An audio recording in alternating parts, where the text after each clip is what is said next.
요한복음 7장 37절에서 39절까지 보면은 우리 예수님께서 이제 십자가에 못 박아 죽으신 지 사흘 만에 부활하시고 40일 후에 승천하시고 나서 마가의 다락방에서 전심으로 기도하는 그들에게 성령을 이제 부어주실 때 어떤 일이 일어나는가 하는 것을 아주 설명을 이렇게 해주셨습니다.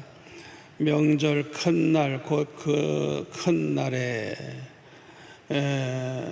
예수께서 서서 외쳐 이르시되 누구든지 목마르거든 내게로 와서 마시라. 나를 믿는 자는 성경에 이룬 것 같이 그 배에서 생수의 강이 흘러나오리라 하시니 이는 그를 믿는 자들이 받을 성령을 가리켜 말씀하신 것이라 그랬습니다. 그러니까 그냥 성령의 충만함을 받을 때 마치 무엇과 같으냐 하면 우리 그 안에 그냥 생수의 강이 그냥 흘러 넘치는 것 같은 그런 놀라운 기쁨과 은혜가 넘칠 것을 이렇게 표현한 것입니다. 이 자리에 계신 여러분들은 모두가 다 은혜 받으셨죠? 은혜 받으신 체험이 다 있는 줄 믿습니다. 제가 처음에 은혜 받은 것은 초등학교 6학년 때 성도들이 얼마나 기도를 많이 하는지 덩달아 기도하고 삼각산에 가서 기도원에 가서도 기도하고 철학기도도 하고 하여튼 그때는 너무 어려우니까 참 기도가 불이 붙어 있었어요. 저도 그렇게 따라서 기도하다가 성령을 받고 나니까 이야 얼마나 가난하고 먹을 것도 없고 앞길도 캄캄하지만 왜 이렇게 기쁘죠? 그 기쁨을 그냥 형용할 수가 없어요. 그냥 얼마나 좋은지 얼마나 좋은지 세상에 그렇게 기쁘고 좋을 수가 어디 있겠어요. 그래서 저는 그때 은혜 받고 제 얼굴이 그냥 아마 그 은혜 받은 그 얼굴, 기쁨이 충만한 그 얼굴, 얼마나 그 얼굴이 변화가 됐는지. 여자 선생님들이 나만 보면 그냥 와서 어쩌면 못 먹어서 얼굴은 시커멓지만 그 은혜 받은 기쁨, 여러분도 그런 체험이 있죠? 그 은혜 받았을 때 그냥 그 기쁨, 제가 그런 체험을 여러 번 했습니다만은 그 불광동 뒷산에 가서 그냥 금식 기도할 때 사흘째 되는 날 밤에 그냥 비가 억수같이 쏟아지는 그 속에서 그냥 불이 임하는데요. 와, 캄캄한 한밤중에 비가 그냥 얼마나 쏟아지는지 그런 가운데서 불이 임하니까요. 이야, 그거 어떻게 표현할 수가 없어요. 그냥 감사합니다 하면서 그냥 기도하기 시작을 하는데 제가 정신을 차리고 보니까 아침 한 8시쯤 됐는데 해가 떴더라고요. 그러니까 제가 그 불을 받고 나서 어떤 기도를 했는지 모르겠어요. 아마 그냥 방언을 했는지 모르지만은 하여튼 그냥 하여튼 너무너무 정말 잊을 수 없는 경험을 했습니다. 그런데 중요한 것은요, 첫째로 우리가 받은 은혜가 뭔지 아는 게 참 중요해요. 우리가 받은 은혜가 도대체 뭐냐 이거예요. 또 그 받은 은혜가 얼마나 귀한 것인지 그걸 깨닫는 게 너무나도 중요합니다. 첫째로는 창세전에 하나님이 우리를 택해 주셨다 그랬어요. 세상에 천지 만물 만들기도 전에 우리를 택해 주셨대요. 이야, 세상에 이런 은혜가 어디 있겠어요. 다시 말하면 하나님 나라에서 영원히 함께 살 영생을 누릴 자녀들을 택해 주셨다는 거예요. 영생을, 여러분에게는 영생을 주시기로 작정을 하나님이 하셨는데 언제 했어요? 창세 전에. 세상에 생각해 보세요. 세상에. 이야, 얼마나 얼마나 감사해요. 두 번째로는 하나님의 아들이신 예수님께서 세상에 오셔서 십자가에 못 박혀 죽으심으로 우리의 모든 죄를 다 대속해 주셨어요. 그러니까 우리는 죄값으로 다 죽어야 돼요. 죽어야 돼. 죄값으로 다 지옥불 가야 돼. 심판받아야 돼. 얼마나 우리가 죄가 많아요. 그런데 예수님이 우리의 죄를 짊어지시고 대신 십자가에 못 박혀 죽으심으로 모든 죄, 알고 범한 죄, 모르고 범한 죄, 모든 죄를 다 대속해 주셨어요. 죄값을 다 지불해 주셨어요.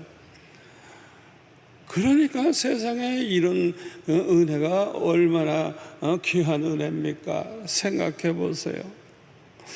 여러분, 죄 문제가 해결되면요 저주도 해결돼요. 왜요? 저주는 죄값으로 온 거예요. 아담과 하와가 먹지 말라고 한 선악과 따먹어가지고 그래서 그 죄를 범했을 때 저주받잖아요. 저주.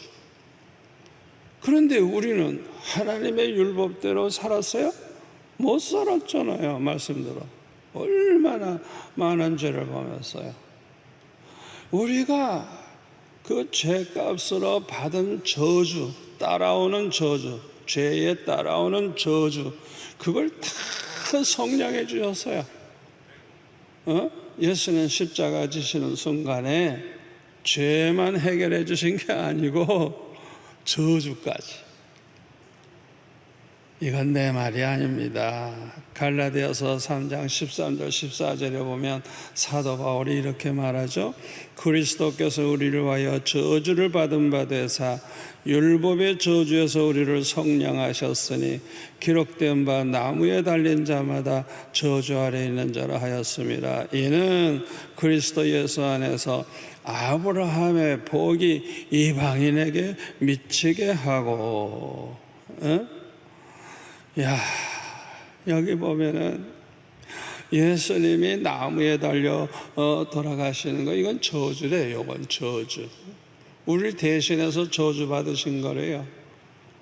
왜 그렇게 저주 받으셨어요? 우리가 죄를 범함으로 율법을 범하러 받게 되는 그 저주를 다 속량하기 위해서 그렇게 하셨다는 거예요. 자, 이제는 저주가 없어요. 뭐만 남았어요? 복만 남았어. 누구의 복? 아브라함의 복. 하나님의 은혜, 우리가 받은 은혜가 세 번째로는 아브라함의 복을 받게 되는 은혜. 이야, 여러분, 아브라함의 복은 누가 받는 줄 알아요? 믿음을 가진 사람은 갈라디아서 3장 9절 말씀대로 믿음으로 말미암은 자는 믿음이 있는 아브라함과 함께 복을 받느니라. 여러분 이 말씀을 그대로 믿으세요. 그대로 믿으세요. 아브라함을 상상해 보세요. 아브라함이 믿음으로 살면서 어떻게 복받았나 생각해 보세요. 아브라함이 저주받지 않았어요. 그 아브라함처럼 이방인들도 모든 민족이 누구든지 예수만 믿으면 죄만 사함 받는 게 아니고 다 그냥 저주까지 그냥 성령 받고 아브라함의 그 복을 우리도 함께 받게 된다는 거예요. 여러분, 하나님께서 우리에게 약속하신 그 축복이 얼마나 많고 귀한 줄 알아요? 마태복음 7장 7절에서 11절까지 보면 뭐라 그랬어요? 구하라, 그리하면 너에게 주실 것이요, 찾으라, 그리하면 찾아낼 것이요, 문을 두드리라, 그러면 너에게 열릴 것이니 구하는 이마다 받을 것이요, 찾는 이가 찾아낼 것이요, 두드리는 이에게 열릴 것이니라. 너희 중에 누가 아들이 떡을 달라 하는데 돌을 주며 생선을 달라 하는데 뱀을 줄 사람이 있겠느냐? 너희가 악한 인간이라고 할지라도 좋은 것으로 자식에게 줄 줄 알거든 하물며 하늘에 계신 너희 아버지께서 하나님의 자녀들에게 구하는 자에게 좋은 걸 주시지 않겠느냐? 좋은 걸 주시지 않겠느냐? 로마서 8장 32절에 보면 아들을 아끼지 아니하시고 우리 모든 사람을 애원내어 주시니가 어찌 그 아들과 함께 모든 걸 우리에게 주시지 아니하겠느냐? 아멘. 우리 하나님께서 우리를 위해서는 아까운 게 없는 거예요. 우리를 위해서 독생자까지 내어주신 하나님인데 어떻게 구하는 자에게 안 줄 수가 있어요? 여러분들이 아이고 난 구해도 받지 못한 게 너무 많은데 왜 그런 줄 알아요? 응답 받을 때까지 기도해 봤어요? 받을 때까지 구해서 안 되면 막 찾고 찾아서 안 되면 두들기고 그냥 누가복음 18장에 나오는 과부처럼 그냥 불의한 죄값함과 붙잡고 그냥 허락받을 때까지 그냥 물고 늘어지는 여러분 왜 하나님이 그렇게 구하자마자 금방 주지 않고 왜 그렇게 자꾸 기도하게 하시는 줄 알아요? 기도하는 것 자체가 복이 되기 때문에 그래요. 기도하다가 보면 나도 모르는 사이에 경건한 생활을 하게 되고 기도하다가 보면 생각지도 아니한 일이 막 이루어지고 그냥 얼마나 간절거리가 많은지. 그리고 나중에 보면은 내가 구한 모든 것이 이루어지는 것을 알 수가 있어요. 그러니까 빨리 이루어지지 않아도 기도하는 동안에 받는 은혜와 축복이 얼마나 많은지 몰라요.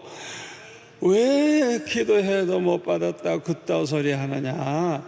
받을 때까지 기도해 보질 않았어. 그게 이제 문제인 거예요. 자, 우리에게 약속하신 축복이 또 뭐냐? 마태복음 6장 30절부터 34절까지 오늘 있다가 내일 아궁이에 던져지는 들풀도 하나님이 이렇게 입히시거든 하물며 너희일까 보냐? 믿음이 작은 자들아, 그러므로 염려하여 이르기를 무엇을 먹을까 무엇을 마실까 무엇을 입을까 하지 마라. 이는 다 이방인들 하나님 모르는 사람들이 구하는 것이라.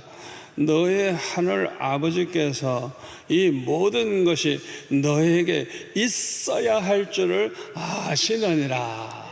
여러분의 형편을 다 알고 계세요 지금. 뭐가 급한지 뭐가 필요한지 그냥 돈이 그냥 얼마가 필요한지 다 알고 계세요. 다 알고 계세요. 다 알고 계세요. 그러니까 그런 건 구하지 말래. 그런 거 가지고 염려하지 말래. 우리는 그저 먼저 그의 나라와 그의 의를 구하라. 그리하면 이 모든 것, 우리에게 있어야 할 것, 이 모든 것을 너에게 더하시리라. 그의 나라와 그의 의를 구하면 그 기도가 응답될 뿐만 아니라 우리에게 있어야 할 것을 아시고 다 그걸 더하여 주신다는 거예요. 저는 이것을 중학교 어렸을 때도 체험을 했어요. 그래서 저는요, 이 마태복음 6장 33절 말씀을 딱 써놓고 내게 있어야 될 게 뭐지?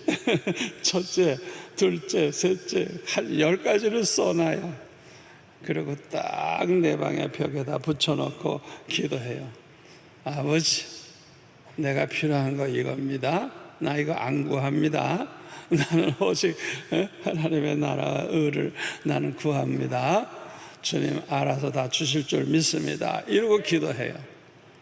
그 다음에는 어떻게 해요? 하나하나 생기는 대로 체크를 해요. 요거 들어왔구나, 요거 들어왔구나, 요거 들어왔구나. 나중에 보면 10가지 다 들어왔어. 이야, 얼마나 재밌는지. 그러니까 형편은 너무 어려운데 참 희한한 일이 다 벌어져요. 전혀 모르는 사람이 찾아와 가지고 그냥 나에게 원하는 거 뭔지 다 그냥 마음대로 골라서 사라고. 하여튼 뭐 간증거리가 얼마나 많은지 몰라요. 저는 이 말씀을 그대로 체험을 해봤어요. 우리가 과거에 어려움을 당할 때 아주 염려를 많이 했죠. 염려를 많이 했지만 그러나 지나고 보면 쓸데없는 염려를 했구나. 그냥 당장 어려우니까 염려를 했는데 지나고 보니까 괜히 염려해서 가장 기뻐하고 감사하면서 살았으면 얼마나 좋았을까. 제가 어렸을 때 너무 어려움 당하니까 그냥 갈수록 더 어렵고 어려우니까 염려가 되잖아요. 그러니까 얼굴이 그냥 이렇게 수척해가지고 제가 중고등학교 앨범을 아예 보기도 싫어요. 내 얼굴. 세상에 무슨 얼굴이 그렇게 수심에 잠겨가지고. 지나고 보니까 하나님이 한 번도 예외 없이 막상 때가 되면 하나님은 다 준비해 놓으셔서 이 바보가 그런 경험을 몇 번 했으면 그렇게 될 줄 믿고 염려를 좀 안 해야 되는데 당장 급하면 또 염려하는 거예요. 당장 어려우면. 아유, 그게 얼마나 후회가 되는지 몰라요. 자, 세 번째, 하나님의 자녀인 저와 여러분에게 하나님 무슨 약속을 했느냐? 로마서 8장 28절, 우리 다 잘 아는 것이죠. 우리가 알거니와 하나님을 사랑하는 사람, 곧 하나님의 뜻대로 부르심을 입은 자들에게는 모든 것이 합력하여 선을 이루리라. 이 모든 것, 이 코로나 때문에도 더 좋은 일이 있을 것이고 하여튼 모든 게 합력하여 선을 이루게 해주시겠다는 것입니다. 여러분, 중요한 건 언제나 마지막입니다. 마지막이 망하는 걸로 끝나냐, 마지막에 일어나느냐가 중요한 거예요. 마지막이 중요해요. 잠언 24장 16절에 보면 대저 의인은 7번 넘어질지라도 다시 일어나려니와 악인은 재앙으로 말미암아 엎드러지느니라. 8번째라도 일어난대요. 7번 넘어졌으면 7이 완전 숫자니까 끝난 거죠. 이제 아이고 이제는 망했구나, 다 그렇게 포기할 수도 있죠. 아니에요. 하나님의 백성, 하나님이 의롭다 하는 백성들은요, 반드시 다시 일어나려니와 믿으세요? 믿으세요? 일어나리라. 절대로 우리를 절망 가운데 하나님이 버리지 아니하신다는 걸 믿으시기를 바랍니다. 또 히브리서 13장 5절에 보면 이렇게 말씀하고 있어요. 돈을 사랑하지 말고 있는 바를 족한 줄로 알라. 그가 친히 말씀하시기를 내가 결코 너희를 버리지 아니하고 너희를 떠나지 아니하리라. 할렐루야. 여러분 감사합니까? 약속하셨어요. 우리가 돈이 없어서 쩔쩔쩔쩔쩔 매고 그럴 수도 있죠. 아이고 하나님은 왜 내 기도 응답 안 해? 내가 이렇게 급한 줄도 모르시나? 이러고 우리가 낙심하기 쉬운데 뭐라고 말씀하셨어요? 결단코 너를 버리지 않고 너를 떠나지 않는다. 절대 버리지 않는다는 거예요. 약속하셨어요. 약속하셨어요. 또 우리가 바르게 못 살아가지고 큰 죄를 범해가지고 절망에 빠질 때 아이고 하나님이 아이고 나 때문에 얼마나 후회하시고 나 때문에 얼마나 근심하실까 그렇게 생각하기 쉽죠. 로마서 11장 29절에 보면은 하나님의 은사와 부르심에는 후회하심이 없느니라. 여러분 하나님은 후회 안 해요. 왜? 전지전능하신 분이니까.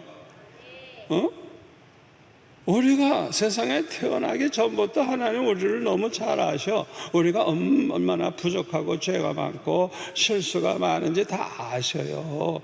모르고 우리를 택하고 불러주셨다면 후회하겠지. 아이고 내가 속았다. 저런 인간을 내가 왜 택했나. 아니에요. 하나님은 다 알고 계세요. 우리가 어떤 죄를 범할지 얼마나 허물이 많은지 다 아세요. 아시면서도 우리를 불러주시고 아시면서도 우리를 하나님의 자녀로 택해 주신 거예요. 여러분 이걸 믿으시기 바랍니다. 요한계시록 17장 14절에 보면 이 짐승들이 이제 기독교를 이제 괴롭히죠. 이 짐승은 세상에 그 다스리는 통치자들을 가리켜요. 그들이 어린 양과 더불어 싸우려니와 어린 양은 만주해 주시어 만왕의 왕이심으로 그들을 이기실 터이요.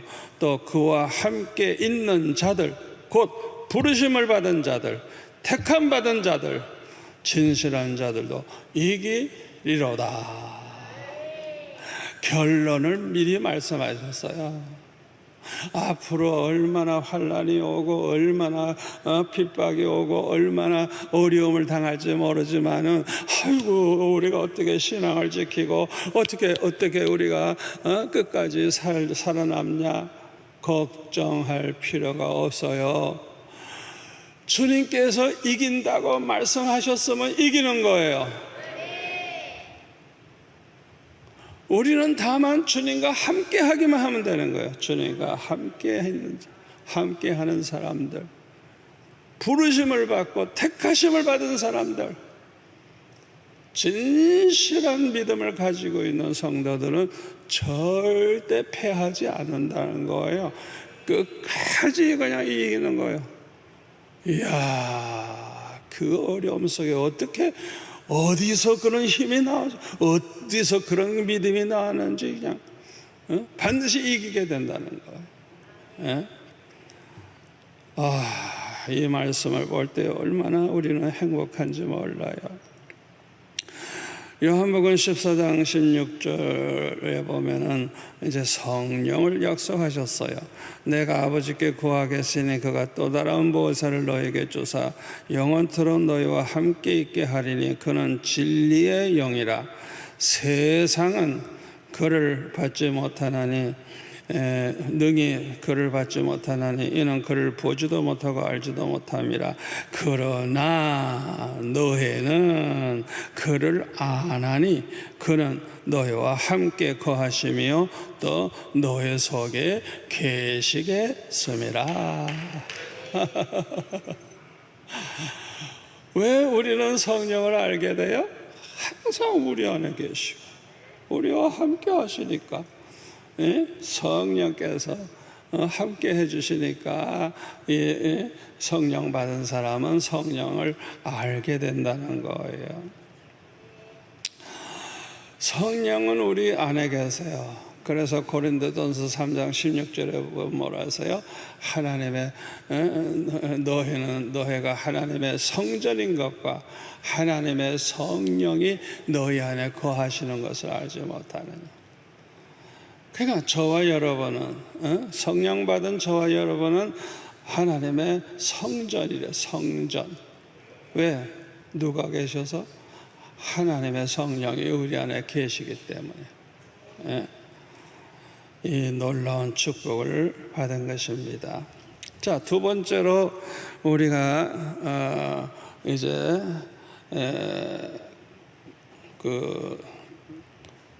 꼭 기억하고 중요한 것은 우리가 받은 은혜를 잊지 않고 항상 기억하고 감사하면서 사는 게 중요해요. 첫째는 우리가 받은 그 은혜가 뭔지 아는 거, 얼마나 귀한지 아는 게 중요하고, 두 번째 중요한 건 받은 은혜를 잊지 않고 항상 이렇게 기억하고 감사하면서 사는 게 중요해요. 다니엘 6장 10절에 보면 다니엘이 이 조서의 왕의 도장에 찍힌 것을 알고도 자기 집에 돌아가서는 윗방에 올라가 예루살렘을 향한 창문을 열고 전에 하던 대로 하루 3번씩 무릎을 꿇고 기도하며 하나님께 감사하였더라. 지금 사자굴에 들어가게 생겼어요 지금. 그런데도 감사하였더라. 뭐 때문에? 그동안 받은 은혜가 얼마나 커요. 하나님께서 이 다니엘에게 지혜를 10배나 더 주시기도 하고 영분별도 하시고 꿈 해몽도 하게 하시고 그냥 그래서 총리까지 되고, 이야, 받은 은혜 얼마나 커요. 지금은 죽게 생겼지만 그러니까 이 받은 은혜를 기억하는 사람은 지금은 당장 망하고 죽게 생겼어도 감사하는 거야. 감사. 우리도 이 다니엘을 본받아야 돼요. 여러분 중에 특별히 사랑을 많이 받고 살아온 분 있을 거예요. 여러분 그거 잊지 않으셔야 됩니다. 당연한 줄 알면 안 됩니다. 여러분들이 많은 사람을 사랑받은 거, 하나님의 사랑, 또 성도들의 사랑, 목사님의 사랑받은 거, 여러분 그거 기억하셔야 돼요. 그리고 항상 감사해야 돼요. 어떻게 내가 이렇게 사랑받는 이런 축복을 받았을까? 저는 우리 성도들이 저한테 베푸시는 그 사랑, 그냥 그거를 생각만 해도 너무너무 행복해요. 그래서 우리는 그냥 부부가 날마다 예배드리면서 그들을 축복하며 기도해요. 아버지, 이 어려울 때에 생활이 어렵고 힘드는데도 우리에게 사랑을 베푼 이 성도들 하나님 축복해달라고. 여러분 그런 거 잊지 않고 항상 감사해야 돼요. 아멘. 당장만 생각하지 말고 이미 받은 은혜 받은 사랑에 대해서 감사해야 돼요.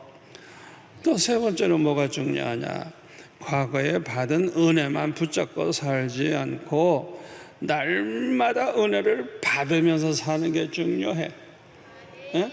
자꾸 과거에 받은 은혜만 생각하지 말고 지금 날마다 지금 내가 은혜를 받으면서 사는 게 중요하다고요. 여러분, 하나님은요 우리의 과거보다 언제나 현재를 보세요. 현재. 아멘. 여러분이 과거에는 은혜를 못 받았다 그래도 현재는 은혜 충만해. 이게 진짜 이게 귀한 거잖아요. 과거만 자꾸 붙잡고 살지 말고 날마다 베풀어 주시는 놀라운 은혜를 체험하면서 사는 것이 아주 중요합니다. 네 번째, 받은 은혜를 다른 사람에게도 흘러가게 하는 것이 중요합니다. 다시 말하면 나 때문에 많은 사람들이 은혜 받게 되는 것, 이게 얼마나 중요한지 몰라요. 그러니까 여러분들이 여러분들만 은혜 받은 게 아니라 여러분 때문에 많은 사람이 그냥 그 받은 은혜가 흘러 넘쳐가는 거예요. 생수의 강에 흘러 넘치듯이 그냥 많은 사람에게 그냥 넘치게 되는 거. 그냥 만나서 1시간만 얘기해도 얼마나 은혜가 되는지, 얼굴만 봐도 은혜가 되고 많은 사람에게 은혜를 받도록, 내가 받은 은혜가 흘러가도록 만드는 게 중요합니다. 다섯 번째로, 은혜 받았다고 간증하는 것은 좋으나 교만해지지 않아야 합니다. 이게 너무너무 중요합니다. 아무리 과거에 은혜를 많이 받았어도 교만해지면요, 교만해지는 그 순간에 받은 모든 은혜가 소멸되고 맙니다. 여러분, 교만이 얼마나 무서운 죄인 줄 압니까? 교만하면 하나님이 대적하신다 그랬어요. 교만한 자를 미워하신다 그랬고요, 교만한 자를 물리치신다 그랬어요. 교만한 자는 망한다고. 교만이 패망의 선봉이라. 교만하면 망해요. 여러분, 남보다 기도 많이 하고 남보다 은혜 많이 받았다고 교만해. 이러면 큰일 납니다. 이거는 큰일 납니다. 받은 은혜가 다 소멸돼요.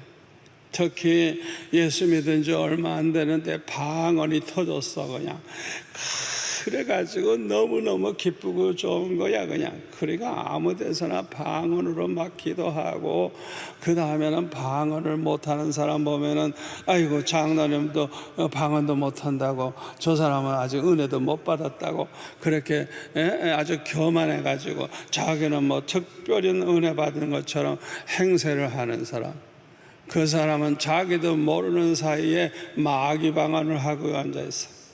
성령은 이미 떠나서 받은 은혜는 다 소멸됐어요. 교만해지면 완전히 받은 은혜 잃어버려요.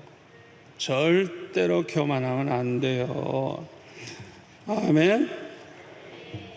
여섯 번째로, 받은 은혜를 감사할 뿐만 아니라 그 은혜에 대해서 보답하며 사는 게 중요합니다. 아니, 은혜를 받기만 했고 보답할 줄은 몰라. 시편 116편 12절, 내게 주신 모든 은혜를 내가 여호와께 무엇으로 보답할까? 이 고백을 우리가 해야 돼요. 내가 무엇으로 보답할까? 미가서 6장 6절에 보면 내가 무엇을 가지고 여호와 앞에 나아가며 높으신 하나님께 경배할까? 내가 번제물로 1년 된 송아지를 가지고 그 앞에 나아갈까? 여호와께서 천천의 순양이나 만만의 강물 같은 기름을 기뻐하실까? 내 허물을 위하여 내 맏아들을 내 영혼의 죄로 말미암아 내 몸에 열매를 드릴까? 사람아, 주께서 선한 것이 무엇임을 내게 보이셨나니 여호와께서 내게 구하시는 것은 오직 정의를 행하며 인자를 사랑하며 겸손하게 내 하나님과 함께 행하는 것이 아니냐. 여러분, 하나님과 함께 하지도 않으면서 아무리 많은 재물 갖다 드리면 뭐해요? 그걸 하나님이 기뻐하시겠어요? 그걸 기뻐하겠느냐고 생각해 보라고요. 예? 우리는 어떻게 하면 내가 받은 애를 보답할까? 그 생각을 꼭 해야 돼요. 자, 가르쳐 드릴게요. 하나님이 주시는 은혜를 보답하는 길은, 첫째는 하나님을 아주 기쁘시게 해드리면서 사는 거예요. 하나님을 기쁘시게, 그냥 하나님이 너무너무 좋아하시도록. 어떻게 살 때 하나님이 기뻐하실까요? 첫째는 자원하는 마음으로 기쁨으로 순종하며 사는 거예요. 억지로 순종하는 게 아니에요. 그냥 기쁨으로, 그냥 자원해서 말씀대로 사는 거예요. 말씀대로 그냥. 그 말씀대로 살아도 그 태도, 그냥 기쁨으로 그냥 자원해서 그렇게 살 때. 두 번째는 하나님의 뜻대로, 그냥 하나님의 뜻대로, 그것도 그냥 기쁨으로, 억지로가 아니라 하나님의 뜻이라면 무조건 순종하고 내 뜻대로 살지 않고 하나님의 뜻대로만 살려고 할 때 그렇게 기쁘게 해주시는 거예요. 기쁘게 해드리는 거예요. 세 번째로는 하나님을 기쁘시게 해드리고 싶어하는 소원을 가지고, 소원, 하나님을 좀 기쁘시게 해드리면 살면 좋겠다 하는 소원을 가지고 꿈과 목표와 계획을 세워놓고 사는 거예요. 나는 하나님을 이렇게 살아서 기쁘시게 해드려야겠다. 하나님을 기쁘시게 해드리려는 그 소원을 가지고 구체적으로 꿈을 가지는 거예요. 꿈, 계획을 세우는 거예요. 목표를 정하는 거예요. 난 이렇게 산다. 제가 6학년 때 은혜 받았을 때 어떻게 하면 주님을 기쁘시게 할까? 그런 마음 가지고 평생 하나님, 주님 제일 기뻐하시는 일을 하면서 살겠다고 그래가지고 전도 시작하다가, 그러다가 이제 목사 돼서 이 나라를 복음화하겠다는 그런 목표를 정하고 제가 평생 계획을 세우고 그렇게 살았잖아요. 여러분, 제가 지나고 보니까요 그대로 살지도 못했지만 그 마음만 가져도 복을 받아. 그냥 하나님을 기쁘시게 해드리면서 살겠다는 그 마음, 그 마음의 소원, 그것만 가지고 있어도 하나님이 다 아세요. 얼마나 기뻐하시는지. 제가 받은 복, 여러분 다 아시니까 제가 반복해서 또 얘기 안 하겠어요. 그 다음에는 주님과 복음을 위해서 모든 걸 다 바쳐가면서 사는 것. 주님이 얼마나 기뻐하시는지 몰라요. 주님을 위해서, 복음 전하는 일을 위해서 내 목숨까지라도 내 모든 걸 희생하면서 살아가는 거 얼마나 기뻐하시는지. 마가복음 10장 29절 보면은 뭐라 그랬어요?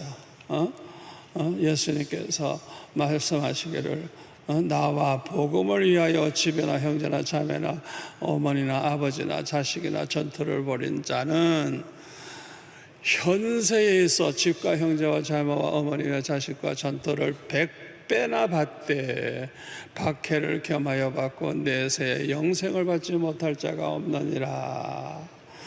여기 보면은 100배의 복을 받는다. 100배. 이거는 꼭 수학적으로 100배가 아니에요. 이거는 하여튼 주님과 복음을 위해서 아낌없이 드리며 사는 사람에게는요, 그냥 만족하게 그냥 채워주시겠다는 거예요. 그냥 얼마나 기뻐하시는지. 제가 그렇게 살아보니까요, 이야, 나같이 복받은 사람이 어디 있을까? 이야, 제가 이렇게 평생 살아오는 동안 어렸을 때 은혜 받고 그렇게 주님을 위해 살겠다고 목표를 정해놓고 살아온 이후에 얼마나 받은 복이 귀하고 큰지, 이야, 제가 생각한 게 그냥 다 이루어지는데요. 후회하는 게 뭔지 알아요? 좀 더 큰 생각을 할 걸. 좀 더 큰 생각. 더 크게, 더 좋은 걸 더 많이 좀 생각할 걸. 이야, 참 얼마나 감사한지. 여러분들이 늦었어도 오늘 이 시간에 결심하세요. 아멘. 결심하세요. 다섯 번째로, 주님과 복음을 위해 살다가 받는 고난을 영광으로 생각하고 기뻐하는 거예요. 사도행전 5장 40절 이하에 보면은 뭐라 그랬어요? 사도들이 복음을 전하다가 채찍질을 당하고 그랬잖아요. 그랬더니 41절에 보면은 주님의 이름을 위해서 능력받는 일에 합당한 줄 여기심을 기뻐하면서 공의 앞을 떠났다. 그리고 42절에 이렇게 얻어 터졌으면서도 날마다 성전에 있든지 집에 있든지 예수는 그리스도라고 가르치는 일, 전도하는 일을 어떻게 해요? 끝이지 아니하니라. 또 붙잡혀가면 또 붙잡혀가는 거예요. 또 얻어맞으면 얻어맞는 거예요. 쉬지 않고 계속 성전에 있든지 집에 있든지 항상 예수님은 그리스도라고 가르치는 일, 전도하는 일을 끝이지 아니했다는 거예요. 이야, 주님이 보시고 얼마나 기뻐하셨겠어요. 자, 크게 두 번째로 주님의 은혜를 보답하는 길 두 번째, 는 먹든지 마시든지 무엇을 하든지 다 하나님의 영광을 위하여 하면서 사는 거예요. 그냥 모든 걸 하나님의 영광을 위해서, 목표가 영광, 하나님께 영광 돌릴 생각. 그렇게 살 때 얼마나 기뻐하시겠어요. 고린도전서 10장 31절에 보면 그런즉 너희가 먹든지 마시든지 무엇을 하든지 다 하나님의 영광을 위하여 하라. 유대인에게 헬라인에게나 하나님의 교회에서나 첫째로 거치는 자가 되지 말고, 이 골치 아픈 인간, 아이고 그냥 그 한 사람 때문에 그냥 모두가 다 그냥 아이고 얼마나 골치가 아픈지, 그런 인간 되지 말라는 거예요. 그 다음에 나와 같이 모든 일에 모든 사람을 기쁘게 해주라는, 기쁘게, 항상 모든 사람을 기쁘게 해주는 삶을 살라는 거예요. 그 다음에 자기 유익을 구하지 말고 많은 사람의 유익을 구하면서 그렇게 살라는 거예요. 그러면 감동 안 받을 사람이 어디 있겠어요? 그러니까 많은 사람들이 와, 예수 믿는 사람은 달라. 아이고 나도 예수 믿어야 되겠다. 그래서 많은 사람들로 하여금 믿어서 구원을 받게 하라. 이렇게 사는 게 아주 구체적으로 하나님의 영광을 위해 사는 거예요. 이제 결론을 말씀드립니다. 어느 날 평생 교회 생활을 하고 심지어는 집사, 장로, 권사가 되고 목사, 전도사, 선교사가 되고 노회장, 총회장이 되고 신학과 교수가 되고 총장이 되어도 어디를 가나 거치는 자가 돼서 많은 사람을 괴롭히는 인간이 있어요. 그리고 자기 유익만 챙기려고 하고 돈이나 명예나 권력을 얻기 위해서는 수단 방법을 가리지 아니하는 그런 사람들이 있어요. 더욱 안타까운 것은 평생 변화가 없어. 항상 그렇게 살아.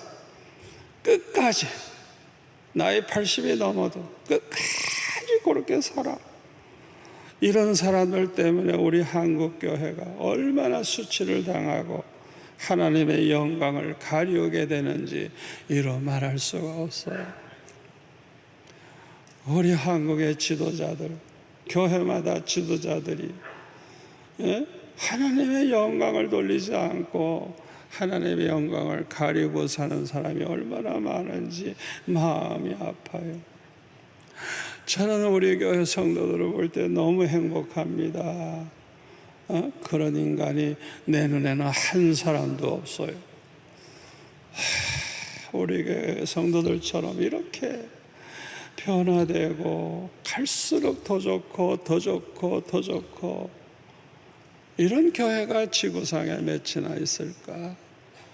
저는 우리 교회 성도들을 볼 때 너무너무 행복해요. 저와 여러분은 뭘 하든지 하나님께 영광 돌리고 살아서 받은 은혜를 보답하며 살아가는 성도들 되시기를 축원합니다.